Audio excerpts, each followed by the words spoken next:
Assalamualaikum, siapa nih yang suka mie? Video kali ini saya akan coba buat mie yamin ala abang-abang.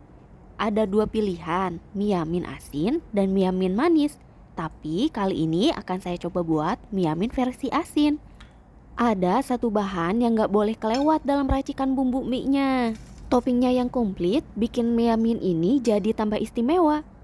Bahan apa saja yang diperlukan dan bagaimana cara membuatnya? Yuk simak videonya. Saya menggunakan satu bungkus mie ramen seperti ini. Bebas ya, bisa menggunakan mie jenis apa saja. Tapi lebih enak kalau menggunakan mie ramen seperti ini. Kemudian saya juga akan menggunakan kulit pangsit. Kulit pangsit ini nanti akan saya goreng, tapi sebelumnya akan saya potong kecil-kecil terlebih dahulu. Kemudian untuk toppingnya saya akan membuat acar. Acar timun dan wortel. Nanti akan saya potong-potong kecil dan saya campurkan dengan cuka, gula, dan garam. Agar rasanya lebih enak, saya akan membuat sambal. Bahannya cukup menggunakan 5 buah cili api dan 1 siung bawang putih. Nanti akan saya ulek dan tambahkan air.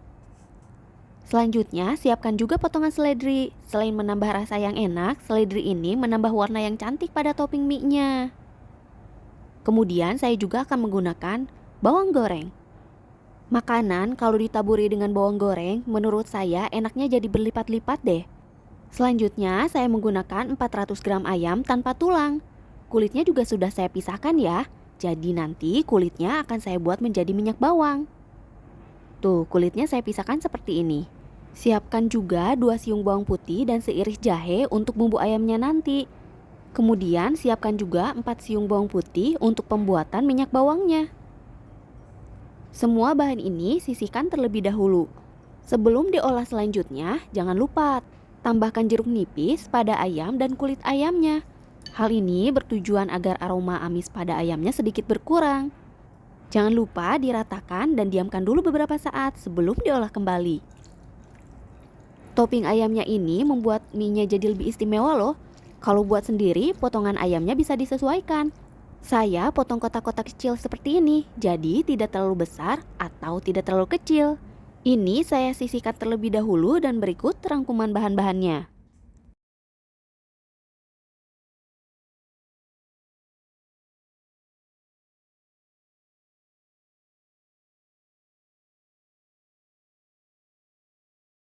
Pertama, kita buat pangsit gorengnya dulu ya. Panaskan minyak, kemudian masukkan kulit pangsit yang sudah kita potong-potong sebelumnya. Untuk menu kali ini, saya sengaja menggunakan kulit pangsit yang saya potong menjadi lebih kecil. Tapi kalau mau menggunakan kulit pangsit yang ukurannya lebih besar juga nggak apa-apa, sesuaikan saja dengan selera. Jangan lupa kulit pangsitnya ini diaduk-aduk ya, sampai berubah warna menjadi kuning kecoklatan. Kulit pangsit ini kan cepat matang ya, jadi pada saat menggorengnya jangan ditinggal. Terus aja dibolak-balik agar matang merata. Setelah dirasa cukup matang, angkat lalu tiriskan terlebih dahulu agar minyaknya tidak terlalu banyak menempel. Kalau sudah selesai, jangan lupa matikan kompornya. Sekarang kita buat acar ya.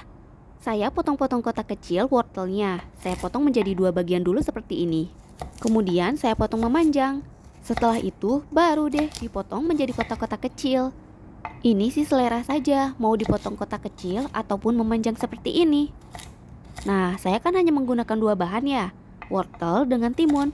Kalau ada yang suka bawang, boleh juga ditambahkan bawang merah dan rawit hijau. Tuh, jadinya seperti ini. Saya lebih suka kalau acarnya itu potongannya lebih kecil. Setelah wortelnya selesai, selanjutnya kita potong-potong juga timunnya. Jangan lupa untuk bagian bijinya dibuang ya, karena kalau nggak dibuang nanti akan menambah air pada acarnya nanti. Untuk timunnya juga sama, saya potong-potong kecil, ukurannya menyesuaikan dengan wortel tadi. Kebayang gak sih segernya acar? Mie yamin kalau ditambah acar emang besti banget deh. Ini timunnya sudah hampir selesai dipotong, sisihkan terlebih dahulu, kemudian kita siapkan mangkuk ya. Tambahkan 1 sendok gula putih, kemudian tambahkan juga 1 sendok garam. Kedua bahan ini campurkan dengan 2 sendok cuka. Nah, setelah semuanya larut dan tercampur rata, baru deh kita tambahkan air secukupnya sampai kira-kira bisa merendam wortel dan timunnya. Semua bahan yang di mangkuk aduk-aduk lagi ya sampai tercampur rata. Setelah itu, baru deh masukkan potongan wortel dan timunnya. Ini cicipi terlebih dahulu ya. Kurang asam, asin, atau manis, sesuaikan saja rasanya. Setelah diaduk rata seperti ini, diamkan dulu di lemari es sebelum dikonsumsi. Jangan lupa tutup mangkuknya. Biasanya saya menggunakan plastik untuk menutupnya. Selanjutnya, kita siapkan bawang putih untuk membuat minyak bawangnya. Cincang halus ya, boleh menggunakan chopper atau manual saja. Karena jumlahnya sedikit, jadi saya lebih memilih untuk memotongnya manual. Untuk ayamnya kan tadi kita sudah menyiapkan 6 siung bawang putih ya. 4 siung untuk dibuat minyak dan 2 siung untuk bumbu ayamnya. 2 siung bawang putih untuk bumbu ayamnya juga nanti dicincang halus seperti ini. Tapi tidak saya videokan ya, sama aja prosesnya seperti ini. Potong-potong kecil terlebih dahulu, kemudian cincang halus. Setelah semuanya selesai dicincang, sisihkan terlebih dahulu, kemudian panaskan wajan. Masukkan kulit ayam yang sudah kita siapkan sebelumnya, kemudian masukkan 1 mangkuk air. Tujuan dari penggunaan air ini agar lemaknya tidak cepat gosong dan aroma ayamnya lebih keluar. Saya pernah mencoba dengan tidak menambahkan air. Lemak ayamnya jadi gosong deh, apalagi kalau tidak menggunakan wajan anti lengket. Wah, udah deh, pasti bakalan parah.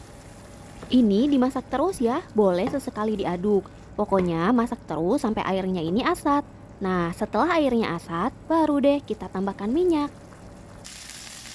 Tambahkan secukupnya ya. Dengan cara seperti ini, aroma ayamnya akan lebih keluar dan lemaknya pun tambah enak. Jadi lebih terinfus. Kemudian jangan lupa tambahkan bawang putih yang sudah kita cincang sebelumnya.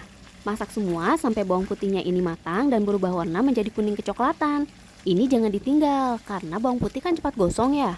Kalau gosong malahan nanti jadi pahit hasil minyaknya.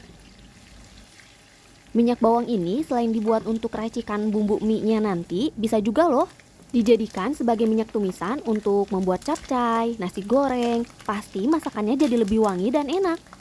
Dan pasti lebih gurih sih. Setelah dirasa cukup matang seperti ini, angkat lalu tiriskan terlebih dahulu. Untuk pembuatan topping ayamnya nanti, saya menggunakan sedikit minyak bawang ini. Jadi nanti hasil topping ayamnya lebih gurih dan wangi bawang putih. Tuh, saya masukkan bumbu-bumbunya. Bawang putih 2 siung yang sudah dicincang dengan jahe yang sudah digeprek. Ini aduk-aduk terus. Jangan sampai gosong ya. Duh, ini aromanya udah wangi banget sih. Udah enak, udah wangi banget. Pengen cepet makan deh jadinya. Setelah jahe dan bawang putihnya cukup layu, baru deh kita masukkan ayam yang sudah kita potong-potong sebelumnya. Jangan lupa dicuci kembali ya setelah dimarinasi dan menggunakan jeruk nipis. Aduk-aduk terus sampai semuanya tercampur rata. Masak sampai ayamnya setengah matang ya, sampai berubah warna dan semuanya menyentuh minyak. Tuh, sampai seperti ini. Setelah berubah warna seperti dalam video, baru deh kita tambahkan bumbunya. Saya tambahkan saus tiram. Kemudian saya juga menambahkan lada putih. Jangan lupa tambahkan kaldu bubuk. Ini opsional aja ya. Kalau nggak mau ditambahkan juga nggak apa-apa. Udah gurih kok. Nah, bumbu ini nih yang nggak boleh kelewat. Garam. Kalau masakan tanpa garam, pasti rasanya nggak karuan deh. Ini aduk terus sampai semuanya tercampur rata. Masak topping ayam untuk mie yamin ini cukup cepat ya. Bahannya juga mudah. Cocok deh kalau dijadikan sebagai ide jualan. Setelah semuanya tercampur rata dan kandungan airnya sedikit berkurang, baru deh kita tambahkan air lagi agar bumbunya lebih meresap dan tekstur ayamnya lebih juicy. Ini kita didihkan dan masak terus ya sampai semuanya matang dan airnya kembali menyusut. Tuh, setelah bentuknya seperti ini, baru deh boleh kita angkat. Tapi jangan lupa cicipi rasa terlebih dahulu ya. Kurang asin, kurang gurih, atau terlalu asin. Setelah dirasa cukup pas, matikan kompor, sisihkan terlebih dahulu. Proses selanjutnya, kita didihkan air. Setelah airnya benar-benar mendidih seperti ini, baru kita rebus mie-nya. Masak mie-nya jangan terlalu lama, karena kalau terlalu lama nanti malah jadi benyek. Tapi disesuaikan selera saja ya. Kalau saya sih nggak terlalu suka kalau mie-nya terlalu benyek. Aduk sesekali ya, agar mie-nya ini matang merata. Jangan ditinggal karena biasanya akan tumpah-tumpah. Jadi biasanya mie yang direbus akan meluap. Tuh, seperti dalam video, kalau kita tinggal pasti deh bakal tumpah-tumpah. Setelah dirasa cukup matang, Angkat lalu tiriskan terlebih dahulu. Sekarang kita proses untuk meracik bumbunya ya. Siapkan piring saji, kemudian kita ambil sekitar 2-3 sendok minyak bawangnya. Ini sesuaikan selera saja, mau sedikit, mau banyak, terserah ya. Nah ini acaranya juga sudah siap. Sudah saya keluarkan dari lemari es. Crunchy banget loh, rasanya juga udah pas, seger deh. Oke, kita ambil minyak bawangnya ya. Saya bilang ini minyak bawangnya, ada juga yang bilang ini minyak ayam. Tuh, saya ambil sekitar 2 sendok. Kemudian saya tambahkan sedikit kaldu bubuk. Ini opsional aja ya, kalau yang gak suka juga boleh di skip. Sedikit aja, biar rasanya jauh lebih kuat, jadi mirip seperti yang dijual di pasaran. Kemudian tambahkan kecap asin. Ini jangan terlalu banyak, kalau terlalu banyak nanti malah keasinan dan jadi gak enak. Tambahkan juga lada putih. Jangan terlalu banyak juga, kalau terlalu banyak malah jadi pahit. Nah, satu bahan ini nih yang gak boleh ketinggalan. Kecap ikan. Aromanya yang khas dan rasanya yang gurih. Wah, itu enak banget deh kalau misalnya kecap ikannya dilewat, rasanya bakal berbeda. Aduk-aduk terus sampai semuanya tercampur rata. Kemudian masukkan mie yang sudah kita tiriskan sebelumnya.